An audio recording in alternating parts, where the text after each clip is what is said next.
Hey,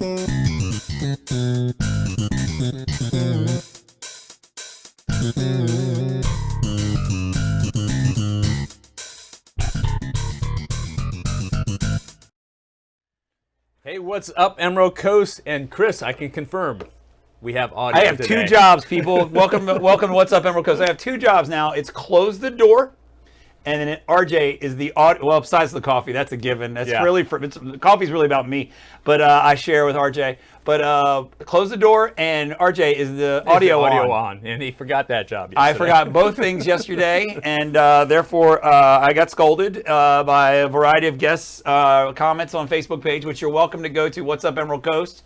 Yeah. Emerald Coast TV, and say whatever you want to say to us, and we'll maybe talk about you. Absolutely. So if you're not already aware of it, today is Wednesday. Wednesday. It is June 3rd. I was not aware of that, actually. We always say what date it is, so that when anybody goes back helps. in the archives, they'll know. It's because this DVD was covering the date on the paper. Yeah, that was. Oh, Wednesday the 3rd. We're going to go into our shameless plugs over here. Yeah, get some shameless plugs in, RJ. Let's get this ball rolling. We got a great guest today. If you're watching us now, you're watching us live on Emerald Coast TV, on the Facebook page, but we're also live on YouTube, Roku, and Amazon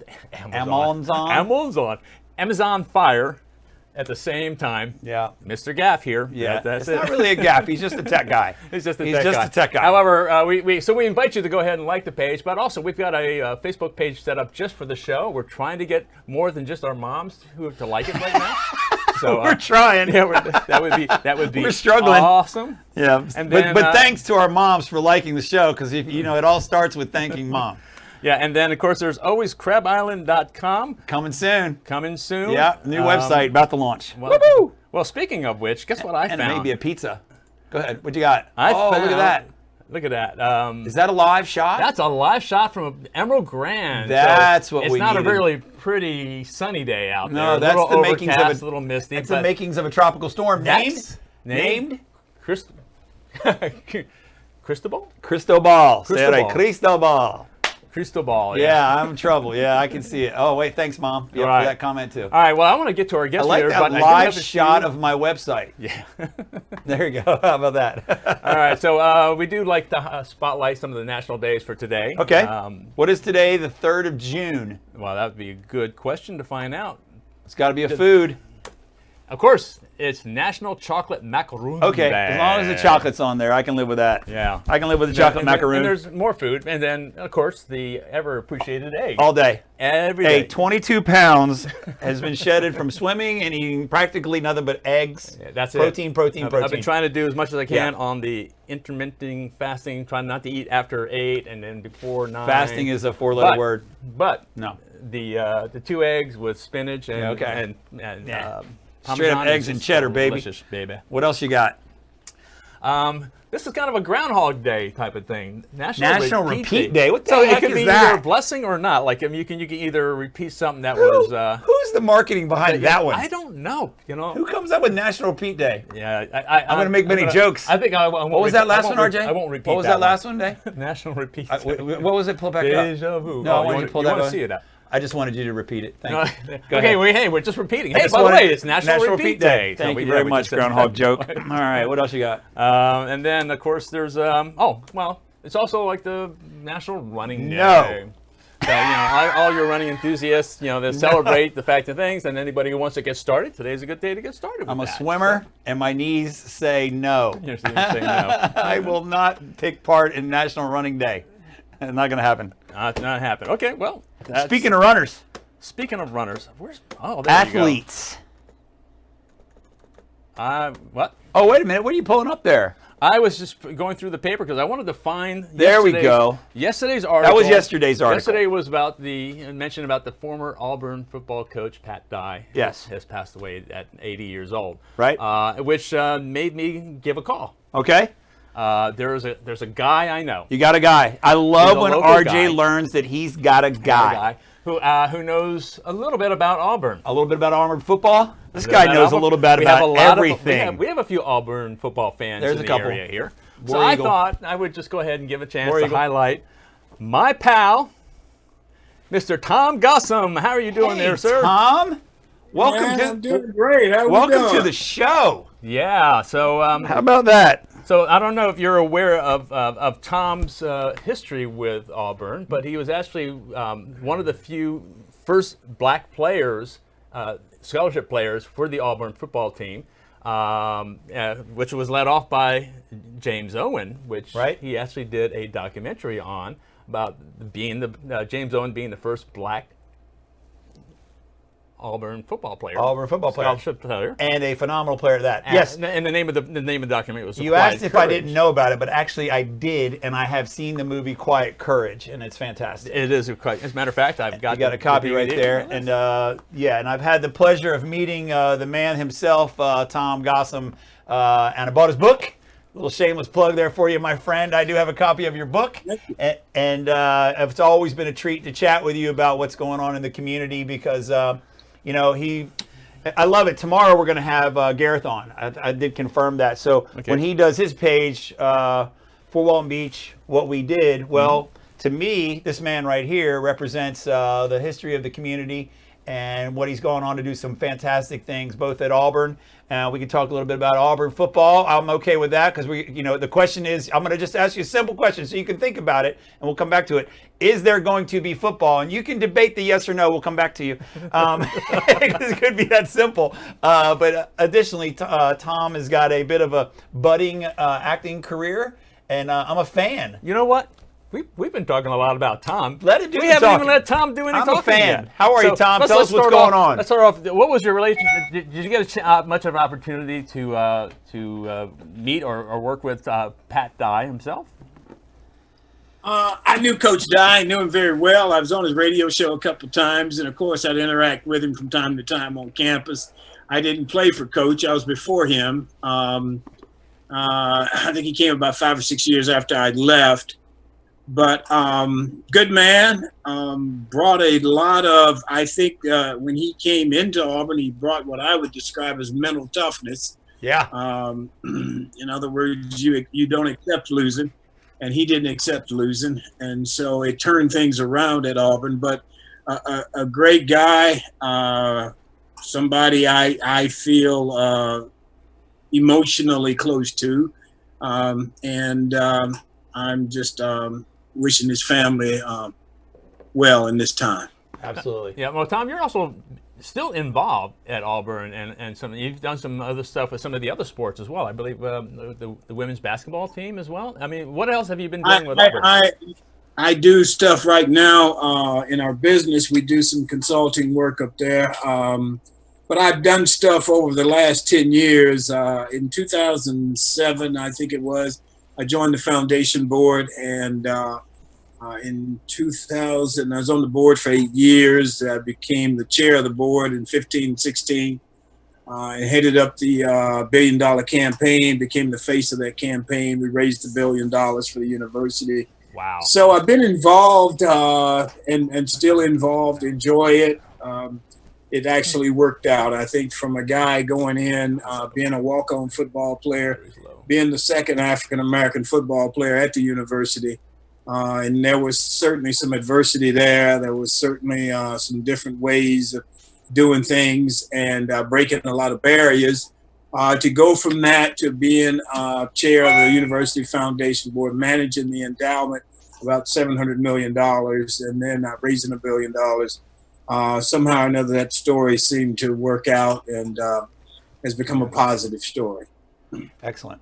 Hey, Thom, just to get it out of the way, and because I gave you the premise to the show prior to us coming on live, and how do you see, and are you involved in conversations with the administration there? Are you up to date? Or do you just get a newsletter for maybe that's all you get about what might happen this fall? I mean, we the people want some football. I get it. And me personally, I root for two Tiger teams, Auburn and LSU, because, well, as a bar owner, that became my two favorites. And you were part of that for me. You gave me a reason to say, well, I know somebody. So now, as a guy from Maryland, so forgive me. But what do you know, if you know anything, about what might happen? And do you have any thoughts about where we go forward when we're 3 months down the road, what might be happening? Well, fortunately, unfortunately, it's a business. and I think they're going to play football. Hopefully they can ensure everybody's safety. Yeah. I mean, if you're, I could put myself back in the day and say that if I'm playing football and it's my senior year coming up, and I've been working towards this all my life, I want to play. Yeah. I think they'll play now. Whether they'll play a full schedule, however they'll play, whether there'll be fans in the stand, all that. No, I'm not privy to any of that. Okay. But I don't have any doubt in my mind that they'll play. Yeah.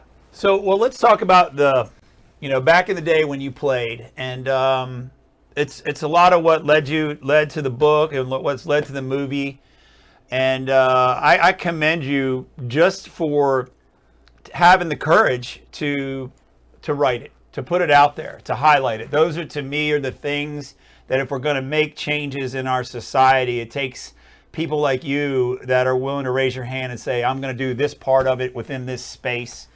But in correlation to, I absolutely enjoyed the movie because I love to see the highlight of the change in society and the difficulties and the struggles. I cannot relate to what you felt with at the time. I cannot relate to what it was like to be a player on the field and the adversity, the challenges, the difficulties that went with it. But how do those relate to literally today? I mean, from your perspective. I mean, I don't want to just dismiss it and go, nothing's changed, because a lot has, but there's a lot that has not. So I'd love to hear, to take it from quiet courage to June 3rd of 2020. I think when you're that young, maybe you don't realize the magnitude of it. I went to high school in Birmingham, and the high school I went to 2 years before I graduated, Pat Sullivan graduated, and he went to Auburn. A guy named Dick Schmaltz went to Auburn. Tom Banks, who played a long time in the NFL, went to Auburn. All these guys were from my high school. And so for me, it just was a natural thing. I went to a high school that was you have integration and then you have inclusion. And they're very big differences. But the high school I went to was very inclusive. I was a part of everything. And so I didn't see it as big as it was. But at the same time, during this period of time, there was a lot going on in terms of civil rights. And this was what I could do in terms of civil rights. I could be one of the guys who would go and integrate this situation. And that's how I felt about it. And I thought that's how James felt about it. That's how Henry felt about it, who was the first black athlete. He played basketball. We all felt like we could make a difference and be a part of that. It was James always described integration as being dropped behind enemy lines. And there was a lot to that statement in terms of things that went on and how we tried to assimilate.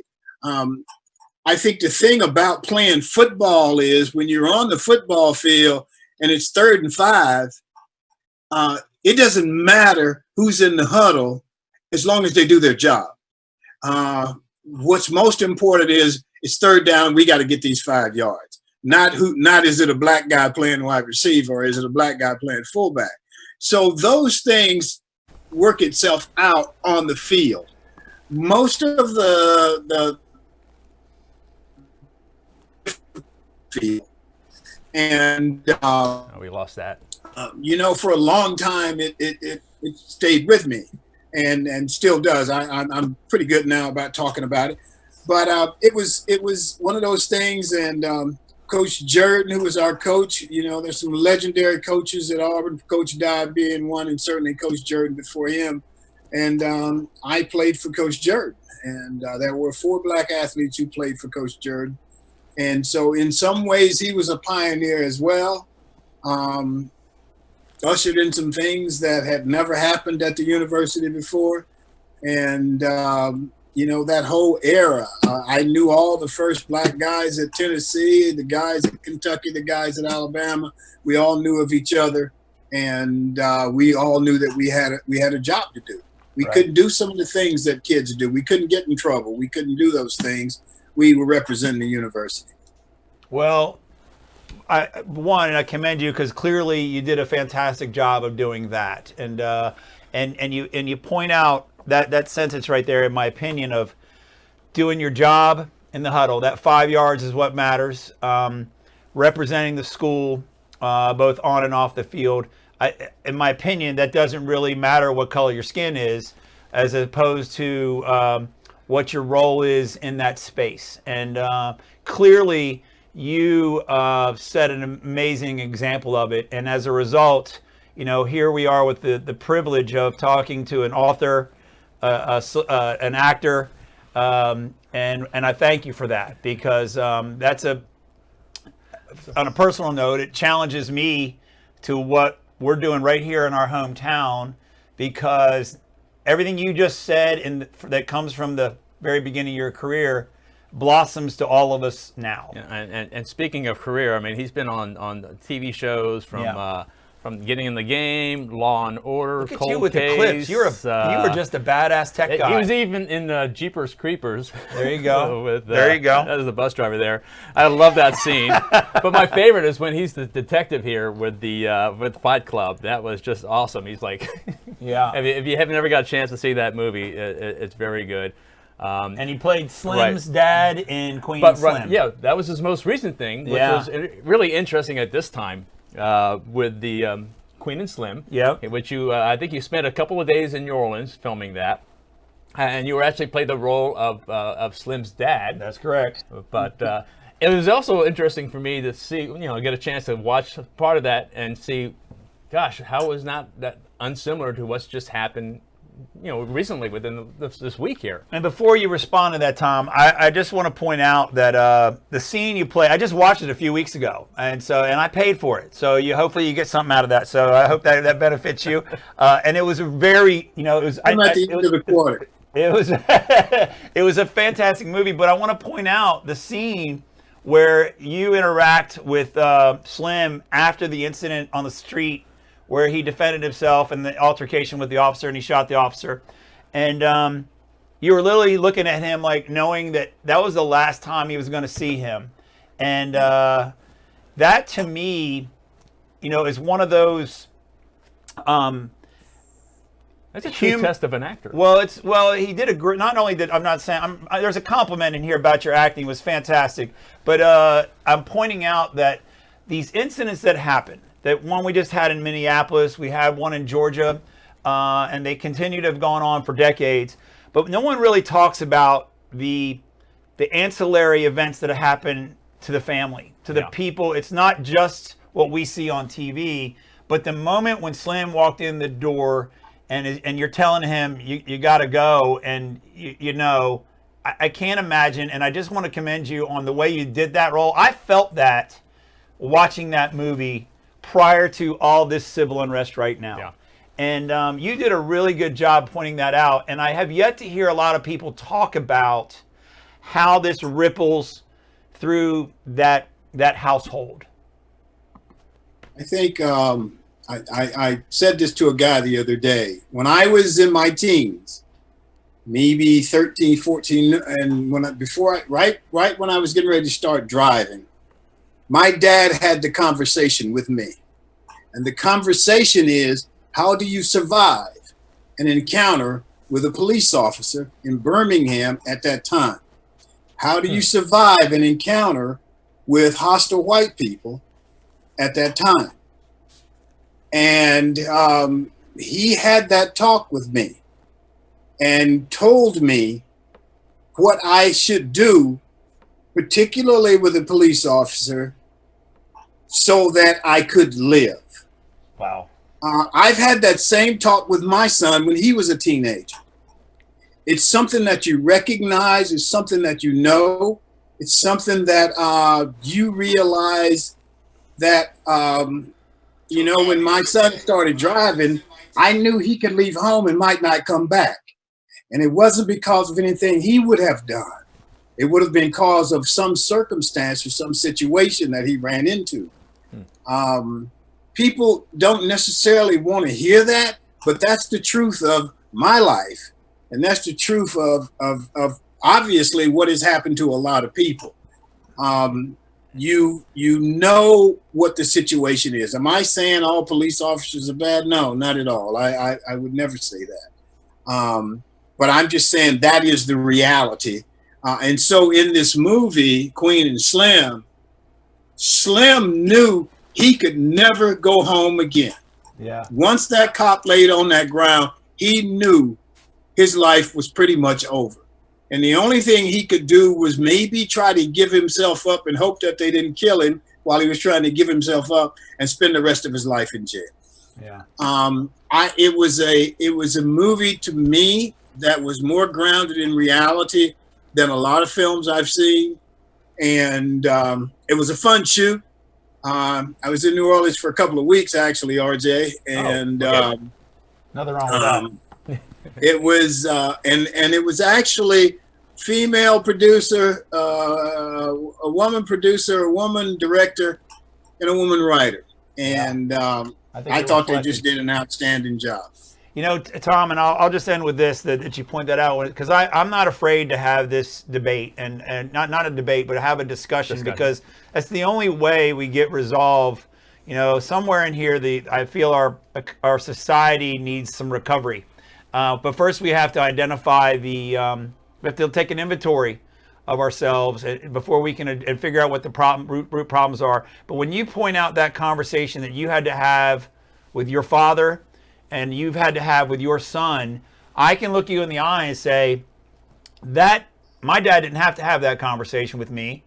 I haven't had to have that type of conversation with my kids. And if there's a definition of equality in the United States, that's not equal. So unless the causes are addressed, so that I'm not saying you and our families have to have the same conversations. And that's a whole show right in there. That is, but that conversation is unfortunately, and that's a very terrible light word. I'm not even using the right word to say it's unfortunate. It's horrific to me. It is. That conversation seems limited to your household and doesn't occur in mine. There's the root of inequality to me. And yes. All I can say is I'm a fan, and I think you do again, I go back to the very beginning when I said you had the quiet courage to write that. You had the quiet courage to bring it to people's attention in a way that, hey, we're talking football, but you're really talking about the necessary changes in society. So, man, all I can say is, keep up the good work, and if there's anything we can do to help, the worst that I'm going to do is feed you some pizza very soon, and we can carry on the conversation. I'd be thrilled to have you come visit. But man, you have now made this show has been the highlight of our young career, and I thank you for being here. Absolutely, always a thank you guys. It's a great show. I actually got a copy. I'm going to do a little promotion here. I got a copy of Walk On. Yeah, Walk On. Amazon. It's available on Barnes & Noble, and we've been selling it for 10 years, and we've probably sold about 30,000 copies. Good deal. Great That's book. good. That's good. Good deal. And then Quiet Courage, you're working on getting on Amazon. Quiet Courage, yeah, it's great, and it's on Amazon, and or you can go through our website, bestgirl.com, GURL. But it's done very, very well. And RJ, you had a lot to do with it. Thank you so much for your contribution. It was a pleasure. You opened my eyes to what I had been sheltered to growing up. Honestly, I did not even know a lot of the stuff that was happening here in the South. RJ, that takes a lot to say that. When you can openly in the public waves say that, there's a lot of people that we need to say that, no matter who you are. Mm-hmm. Have to start with that your eyes were not open to what happens around us. So I commend you for even just saying it just like that. That's amazing. It's simple and it's relieving when you say it. I mean, to me, it's like and I mentioned, yes, we had this whole discussion yesterday. Thom, you were proud of this yesterday. We were kind of going at it, and I'm like, we're going to start a march in the hallway, right here in the hallway. Coming through a Catholic school, going right into the military, we always worked all together. So I didn't really see a lot of the tension that was going on out there. And I was also from up north, so it seemed like more prominent. But in today's society, I think it's interesting. Somebody made the comparison between 1969 and the protest back then, plus the moon landing, and this week, 2020, and the astronauts going back into space. Kind of like seems like we're doing that whole repeat. Today's national repeat, and that's what we're doing. But there's a lot of difference between what people in society were thinking of, and I think it shows this week because usually after an incident like this, there's only maybe a day or two of protest, and then we see some news stories. It's been a full week and all over the country. Yeah. It's just unfortunate that when the sun goes down, some instigators are making it worse. Sure. But it just shows that there's a social conscience, and everybody's saying, "Let's just stop." Yeah, let's just stop. Well, it's one thing to stop, but we got to still. If we don't address what's happening, that's what I'm saying. Stop from even. It should never have even started. Yeah. Well, there has to be something within an individual's mind that would allow him to put his knee on a guy's neck, knowing that he could kill him, and to continue to do it. There has to be something that says, I have the right to do this. That's right. And when you grow up on the other side of that, knowing that you don't have the right to live if this guy decides that, it's an incredible thing to live through. And I'll talk about it with anybody. I don't argue about it. I don't have people tell me what I've lived. But we can get there, but it takes a lot of courage. It takes a lot of courage you just hit it right on the nail. It takes courage. Well, it starts with the man in the mirror, and that's if everybody, if all dozens of our followers combined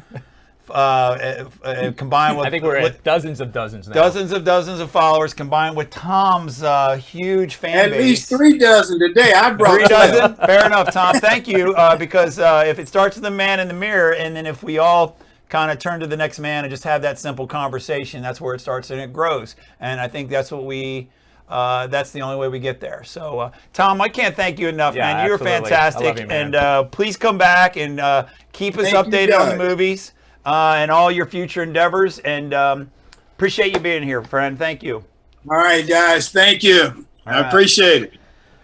Well, RJ, that was the show, man. That's what this show is meant to be. Exactly. How about that? A little bit of pandemic life mixed with a current with a events, local celebrity, and all with that. a local celebrity. And our audio's still on. I'm exhausted.